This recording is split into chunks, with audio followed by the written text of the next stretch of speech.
পুরান ঢাকায় ব্যবসায়ী সোহাগ হত্যায় প্রাথমিকভাবে ব্যবসায়ীকে দ্বন্দ্ব এবং চাঁদাবাজির প্রমাণ পাওয়া গেছে, এমনটাই জানিয়েছে র্যাব। এখন 5 আসামিকে গ্রেপ্তার করা হয়েছে। স্বরাষ্ট্র উপদেষ্টা বলেছেন, জড়িত সবাইকেই আইনের আওতায় আনা হবে। আর আইন উপদেষ্টা জানিয়েছেন, এই হত্যা দ্রুত বিচার ট্রাইব্যুনালে নেওয়া হবে। এসি কেনার কথা ভাবছেন? ভিশা দিচ্ছে যে কোনো এসিতে 15% নিশ্চিত ছাড়। এছাড়াও থাকছে মানি ব্যাক গ্যারান্টি নিশ্চয়তা। গেল বুধবার রাজধানীর পুরান ঢাকায় সোহাগ নামের এক ব্যবসায়ীকে হত্যার নৃশংসতায় কেঁপে উঠেছে প্রতিটি বিবেকবানের হৃদয়।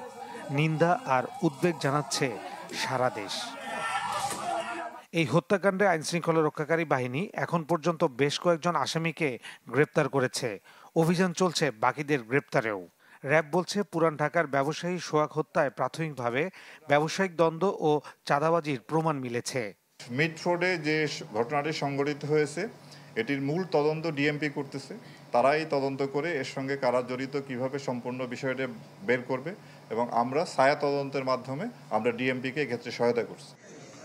পুরান ঢাকার মিল ব্যারাকে পুলিশের বিভিন্ন প্রতিষ্ঠান পরিদর্শনে যান স্বরাষ্ট্র উপদেষ্টা। মিটফোর্ডের সামনের ঘটনাকে দুঃখজনক উল্লেখ করে তিনি বলেন, সবাই অসহিষ্ণু হয়ে উঠেছে।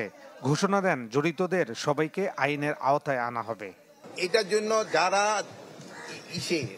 দায়ী, এদের কিন্তু আমরা আইনের আওতায় অলরেডি 5 জন, গত রাত্রেও একজন ধরা হয়েছে, এর আগেও 2 জনকে হাতিয়ার শহর র্যাব ধরছে, 2 জনকে মেট্রোপলিটন পুলিশ ধরছে, আরও একজনকে রাত্রে মেট্রোপলিটন পুলিশ ধরছে, এবং ডিবি টিমগুলি বিভিন্ন জায়গায় কর্মরত আছে, এবং অন্যান্য যারা আছে সবাই যেন আইনের আওতায় নিয়ে আসা।